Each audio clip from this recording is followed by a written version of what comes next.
Passaporte de Bolsonaro precisa ser apreendido o quanto antes porque ele está preparando uma fuga. Isso está ficando claro para mim. O PL até contratou advogados especializados em direito internacional para a criação de uma narrativa robusta que Bolsonaro é um perseguido político. Uma narrativa para convencer órgãos internacionais de direitos humanos. Por isso que eu tenho falado para vocês que o STF tem que tomar cuidado na hora de emitir a sentença contra Bolsonaro, para evitar qualquer tipo de narrativa do Bolsonaro para conseguir asilo político. A sorte, entre aspas, é que a imagem de Bolsonaro está muito destruída no exterior e existem informações do FBI pesadas contra ele para prejudicá-lo no caso das joias. Mas você vai colocar nos comentários, você concorda comigo que o passaporte do Bolsonaro precisa ser apreendido? Você acha que ele prepara a fuga em último recurso? Ele pode conseguir o asilo político? Então deixa o seu like se você concorda comigo que o passaporte tem que ser apreendido e se inscreva no canal. Há uma leitura dos aliados do Bolsonaro sobre esses acontecimentos recentes, os julgamentos no STF, que indicam para essa fuga. Para mim tá claro, e você pode colocar no comentário se você discorda de mim. Porque essa é uma informação do site O Bastidor. Sempre é bom fazermos aquela colocação que o Bastidor não é uma Veja, não é uma Folha, não é um Globo. Mas eles têm informações muito interessantes. Segundo o Bastidor, o entorno do Bolsonaro já vê como certa uma construção no STF, nesses casos que estão sendo julgados, dos primeiros réus dos atos antidemocráticos, para caracterizar a existência de uma organização criminosa e colocar Bolsonaro como o chefe dessa organização para a tentativa de golpe de Estado. Essa tese já é defendida não agora, mas há alguns meses pelos procuradores dos inquéritos contra o Bolsonaro. O que nós estamos falando, desde muito tempo.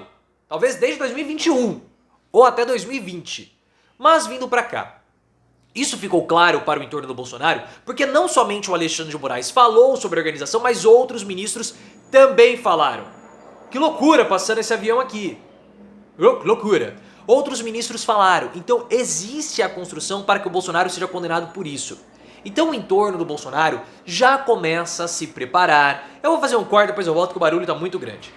Voltei. Então o entorno do Bolsonaro começa a se preparar com estratégias para lidar com o impacto das condenações. E eles sabem que não podem cometer os mesmos erros que eles cometeram no caso das joias. Porque o caso das joias foi um festival de erros. Bolsonaro falou que não sabia, depois falou que sabia, falou que não recebeu dinheiro, o Cid disse que entregou o dinheiro em mãos do Bolsonaro, aí depois começaram a atacar o Alexandre de Moraes ao invés de judicializar o caso, falando que Moraes não tinha condições de julgar. Na hora que levaram para essa estratégia da primeira instância já era tarde demais. Então eles já começam a se preparar para o impacto da condenação e o PL sabe disso e contratou advogados especializados em direito internacional.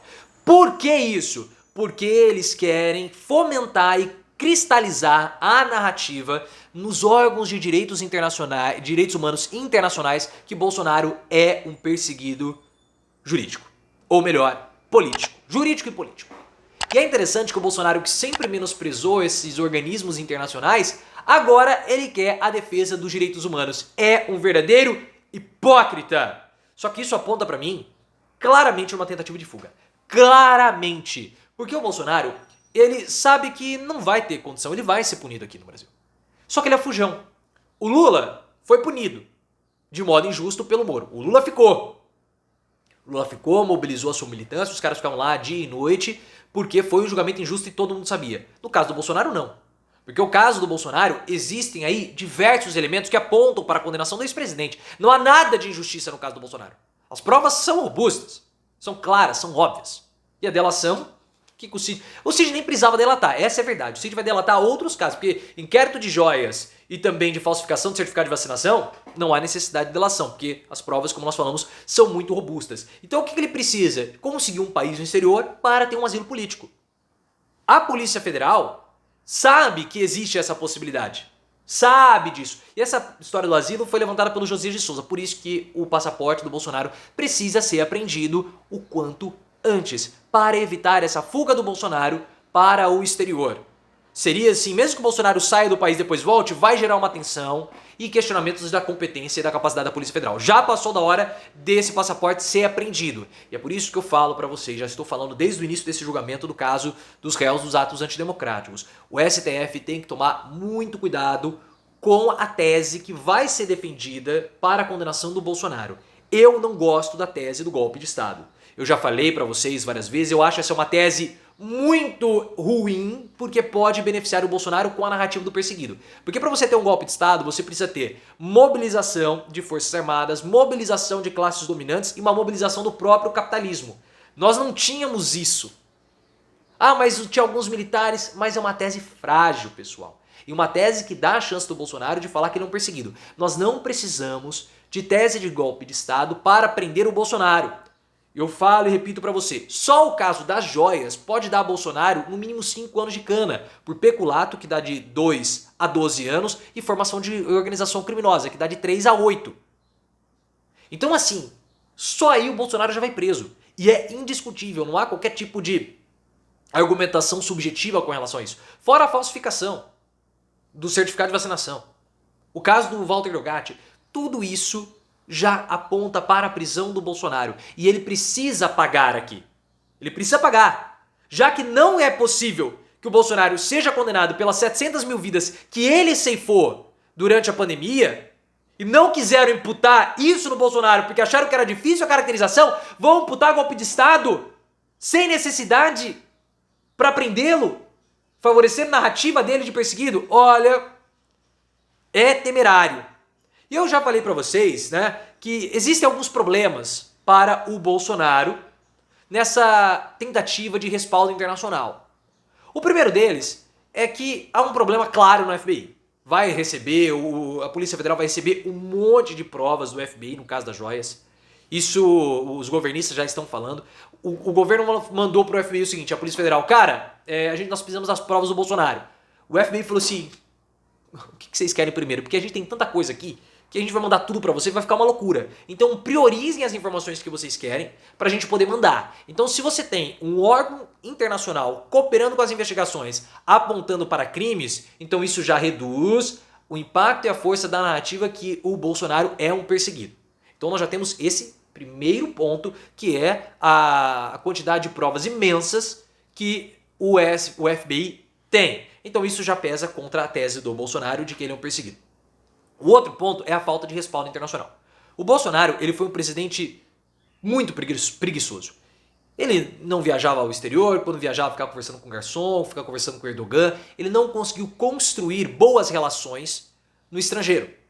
E a própria forma do Bolsonaro atuar, principalmente contra as minorias indígenas principalmente, queimou muito o filme dele no exterior. O Bolsonaro foi condenado pelo Tribunal Permanente dos Povos, uma condenação simbólica pela atuação dele contra os povos indígenas. É uma condenação simbólica, não tem peso criminal, mas fere a imagem dele no exterior. Além disso, o Bolsonaro sofreu protestos no prédio da ONU, quando ele foi fazer lá os discursos. Então ele não tem nenhum tipo de respaldo e ninguém vai acreditar nele na hora que ele começar a falar que ele é um perseguido. Por melhores que sejam os advogados dele. Não há uma inclinação. Talvez ele possa conseguir um asilo na Hungria. E que fique lá. Que fique lá.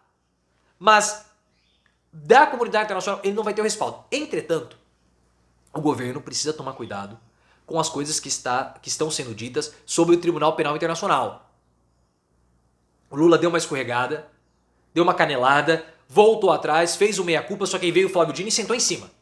Falando que não, o governo pode rever, porque não são todos os países que assinam, coisas do tipo. Ah, os Estados Unidos assinam, a China não assina, porque... Aí depois teve que reexplicar, falou, não há nenhuma diretriz nessa hora, tem que ficar quieto, não tem que falar isso.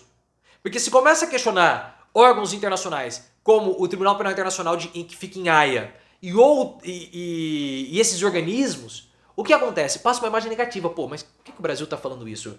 Então, será que eles estão mesmo perseguindo o Bolsonaro? Ninguém sabe direito o que acontece aqui no Brasil. Como a gente não sabe o que acontece direito nos outros países? Então passa uma imagem negativa que fortalece a narrativa do Bolsonaro. E o Bolsonaro precisa ser punido. Não é possível que depois de tudo que ele fez, ele passe impune. Então nós temos que tomar o máximo de cuidado para evitar exageros de irmos com muita sede ao pote para favorecer Bolsonaro, sendo que ele precisa ser punido. Eu quero ver esse cara lutando jiu-jitsu no banheiro do Bangu. Com o Jefão! Com o Jefão!